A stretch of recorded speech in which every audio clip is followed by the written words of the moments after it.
এই কই মাছ নুন হলুদ দিয়ে মাখানো হচ্ছে। এই একে একে কই মাছ ভাজা হচ্ছে। ফুলকপি দিয়ে হবে। এই ফুলকপি কাটা আছে, এই আলু আলু ফুলকপি দিয়ে কই মাছ রান্না হবে। ফুলকপি দিয়ে কই মাছ হবে, তাই ফুলকপি ভেজে নিচ্ছে আগে। হলুদ দিয়ে দিচ্ছে, নুন দিয়ে দিচ্ছে,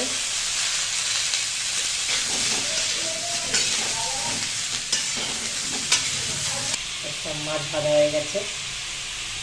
ফুলকপি ভাজা হচ্ছে।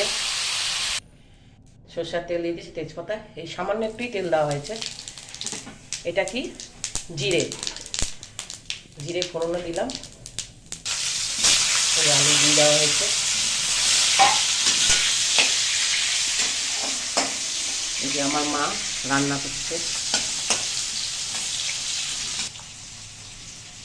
সামান্য একটু লঙ্কার গুঁড়ো, সামান্য একটু হলুদের গুঁড়ো, সামান্য জিরের গুঁড়ো,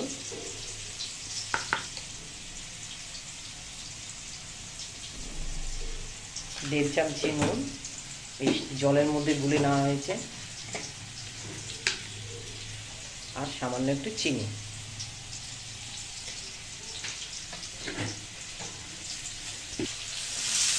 দুটো পেঁয়াজ কুচি মাঝারি সাইজের,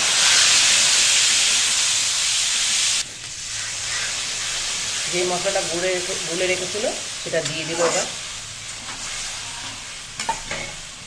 যেরকম যা রান্না করি, সিম্পল হোক বা হেভি হোক, সেইভাবেই শেয়ার করি। আশা করি তোমরা পছন্দ করবে। যেরকম যা করি সেরকমই তাই শেয়ার করছি। ভালো করে কষে গেছে, এবার ফুলকপি ভাজাটা দেবে।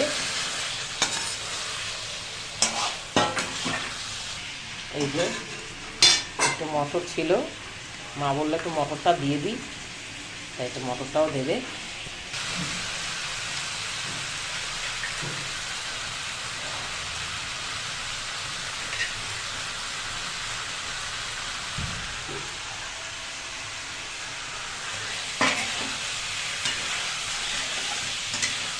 এবার ভালো করে কষাবে।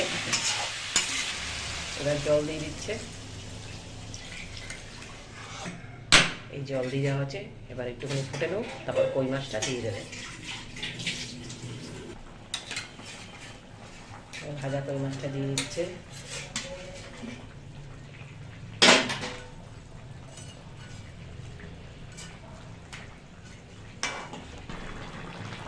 এই সামান্য একটু ধনেপাতা দিয়ে দিলাম।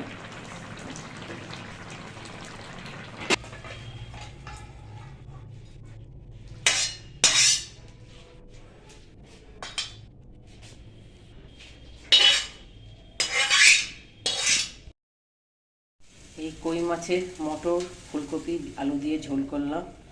তো তোমাদের কেমন লাগলো অতি অবশ্যই কমেন্ট করে জানাবে। লাইক কমেন্ট শেয়ার সাবস্ক্রাইব করতে ভুলবে না। ঠিক আছে, thank you for watching, bye by.